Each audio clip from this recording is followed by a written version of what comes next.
Genesis, chapter 40.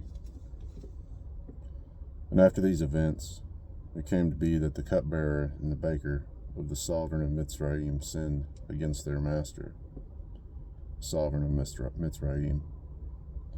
And Pharaoh was wroth with his two officers, the chief cupbearer and the chief baker.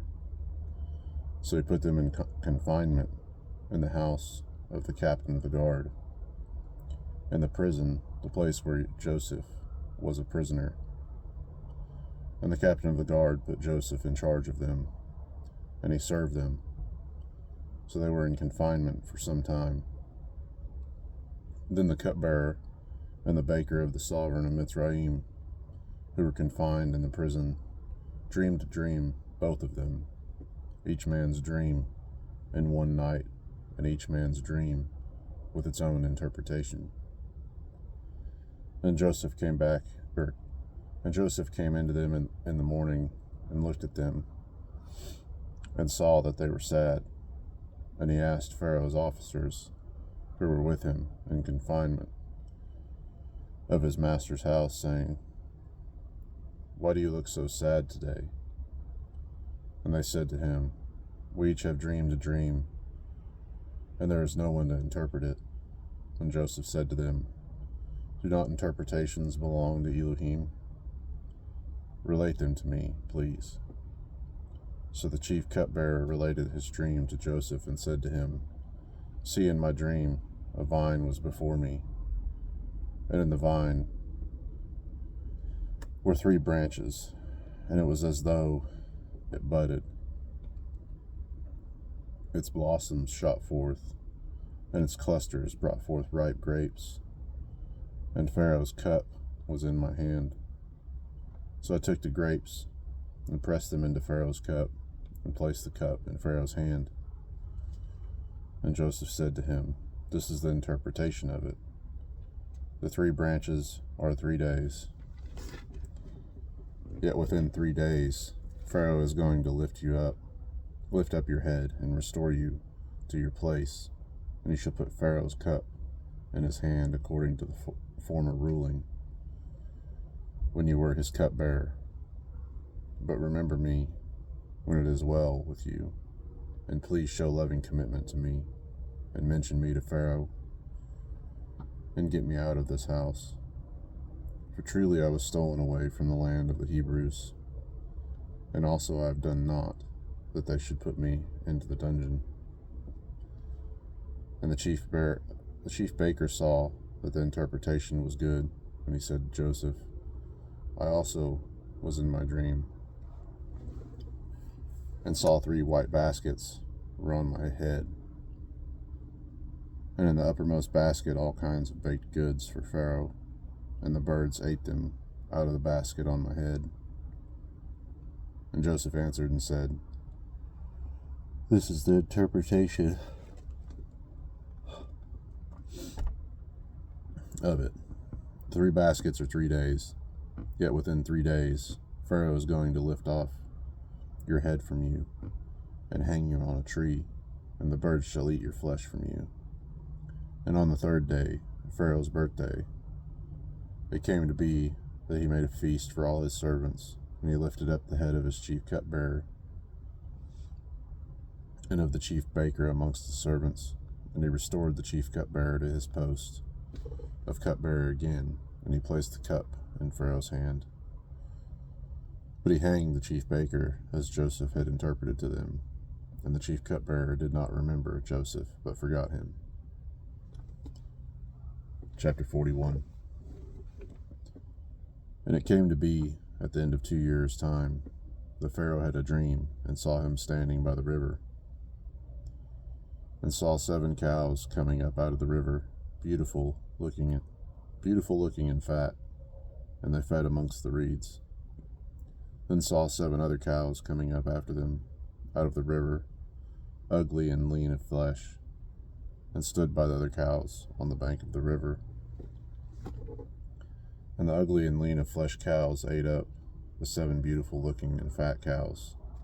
Then Pharaoh awoke, and he slept, and dreamed a second time, and saw 7 heads of grain coming up on one stalk, plump and good, and saw 7 lean heads scorched by the east wind coming up after them.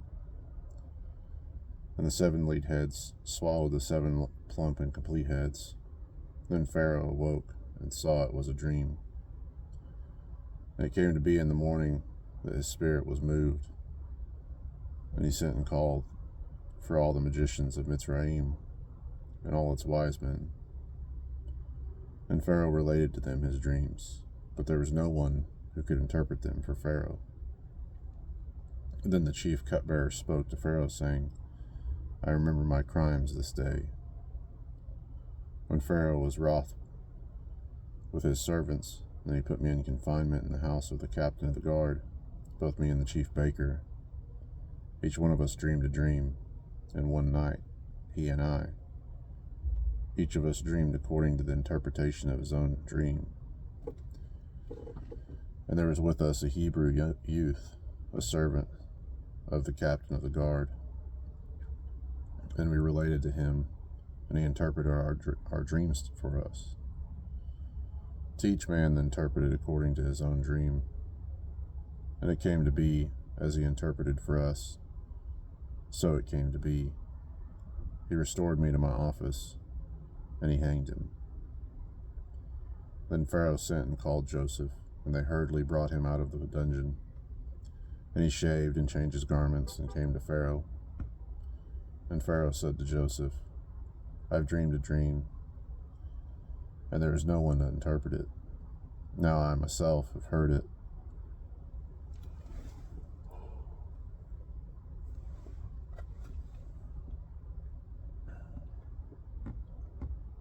Said of you that you understand a dream to interpret it.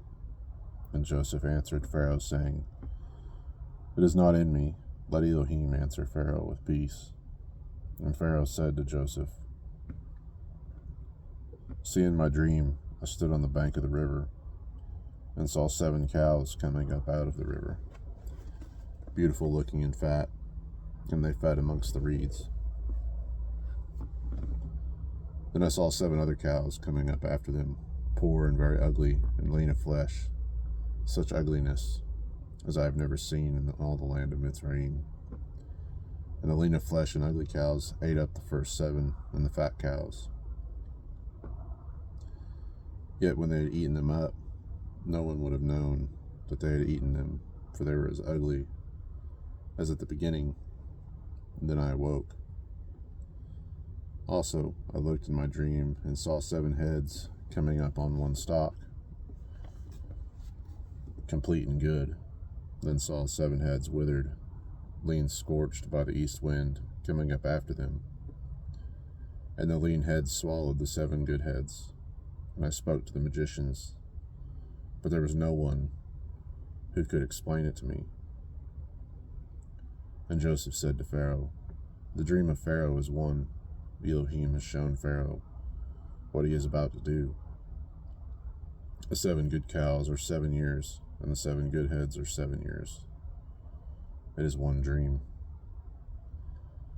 And the 7 lean and ugly cows, which come up after them, are 7 years.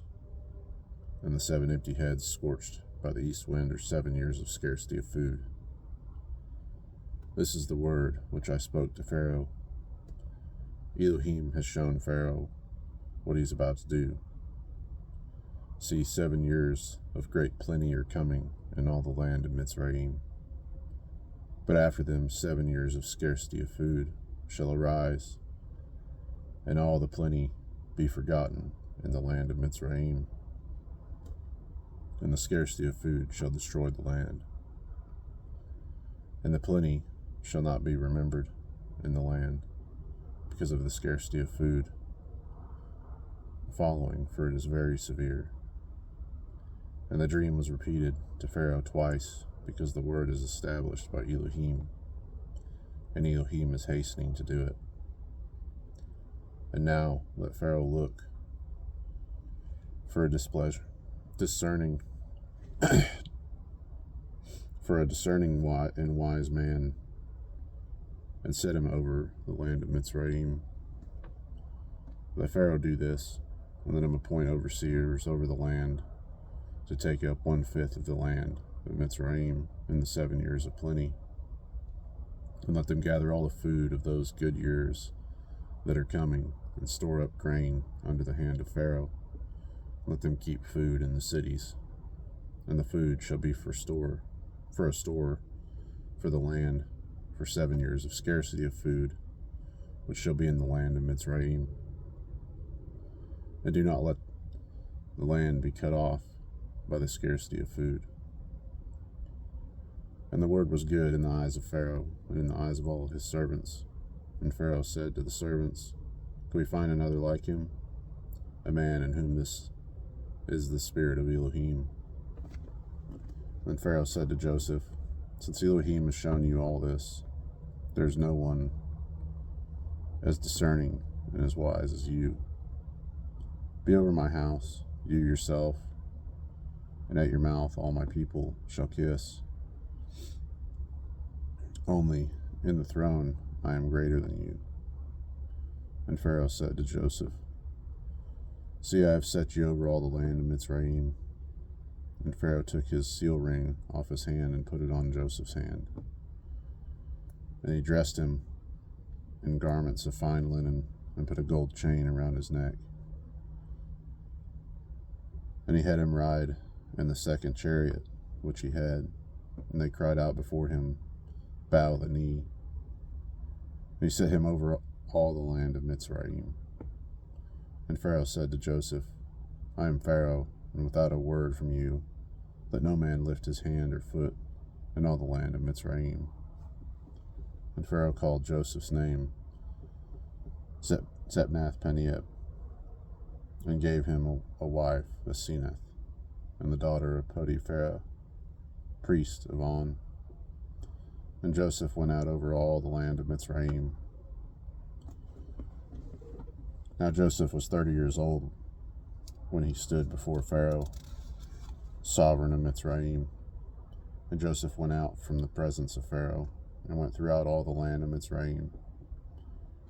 And in the 7 years of plenty, the ground brought forth generously, and he gathered all the food of the 7 years which were in the land of Mitzrayim, and laid up the food in the cities. And he laid up every city the food of the fields which surrounded them.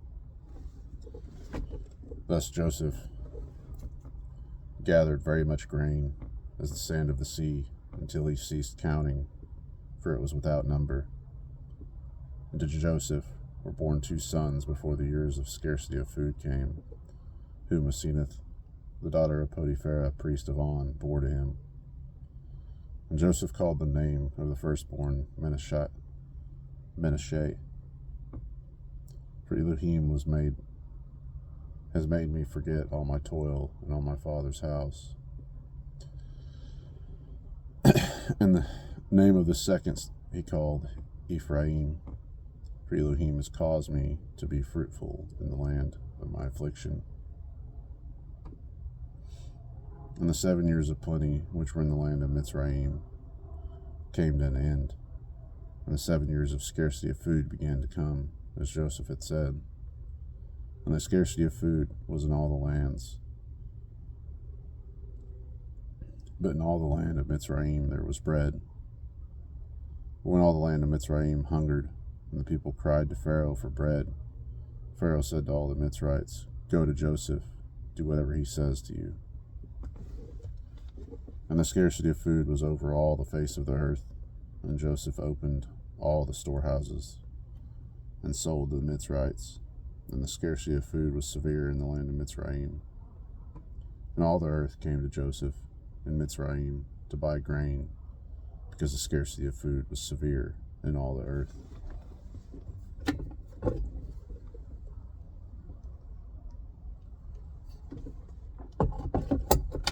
Chapter 42. And when Jacob saw that there was grain in Mitzrayim, Jacob said to his sons, Why do you look at each other?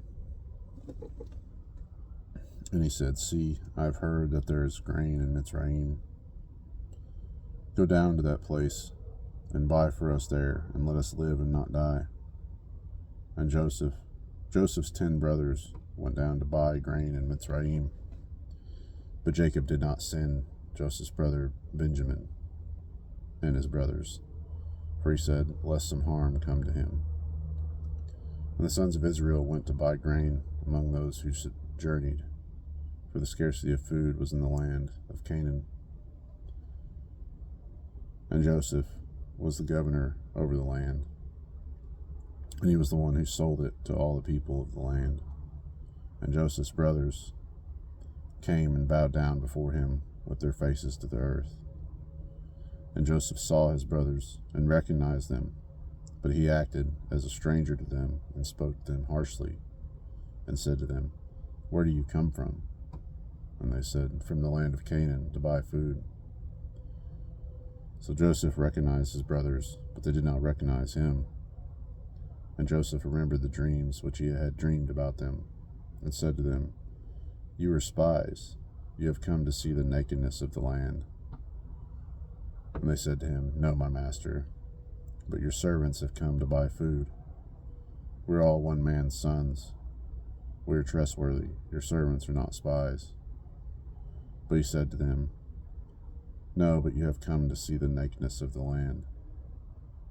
And they said, your servants are 12 brothers, the sons of one man in the land of Canaan, and see, the youngest is with our father today, and one is no more. And Joseph said to them, it is as I spoke to you, saying, you are spies. By this you shall be proven, by the life of Pharaoh. You do not leave this place unless your youngest brother comes here. Send one of you, and let him bring your brother while you are kept in prison, so that your words be proven to see whether there is any truth in you, or else by the life of Pharaoh you are spies. And he put them all together in prison for 3 days. Now Joseph said to them the third day, do this and live, for I fear Elohim. If you are trustworthy, let one of your brothers be confined to your prison house, and you go bring grain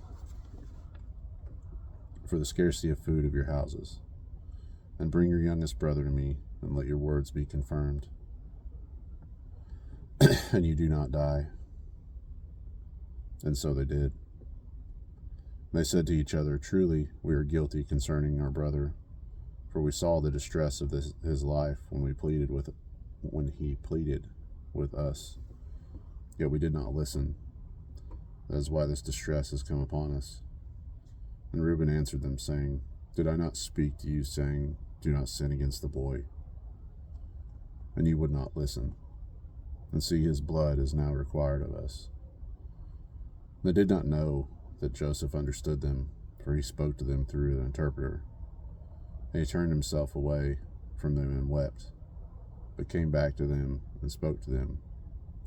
He took Simon from them and bound him before their eyes. And Joseph commanded, and they filled their sacks with grain, also to put back every man's silver to his sack, and to give them food for the journey, unless it was done for them. So they loaded their donkeys with grain and went from there. And as one of them opened his sack to give his donkey fodder at the lodging place, he saw the silver, for there it was in the mouth of his sack. And he said to his brothers, my silver has been returned, and there it is in my sack. And their hearts sank, and they were afraid, saying to each other, what is this that Elohim has done to us? So they came to Jacob, their father, in the land of Canaan, and reported to him all that befell them, saying, the man, the master of the land, spoke to us harshly and took us for spies of the land. But we said to him, we are trustworthy, we are not spies. We are 12 brothers, sons of our father. One is no more, and the youngest is today with our father in the land of Canaan. And the man, the master of the land, said to us, by this I know that you are trustworthy. Leave one of your brothers here with me, and take food for the scarcity of food to your households, and go, and bring your youngest brother to me. Then I know that you are not spies, but that you are trustworthy. I give your brother to you, and you move about in the land. And it came to be, as they emptied their sacks, that look, the bundle of each man's silver was in the sack. And when they had their father saw the bundles of silver, they were afraid. And Jacob their father said to them, You have bereaved me. Joseph is no more, and Simon is no more. And you would take Benjamin? All this is against me. So Reuben spoke to his father, saying, Take the lives of my 2 sons, if I do not bring him back to you. Put him in my hands, and I myself bring him back to you. But he said, My son is not going down with you, for his brother is dead, and he is left alone. If any harm should come to him along the way in which you go, then you would bring down my gray hair with sorrow to Sheol.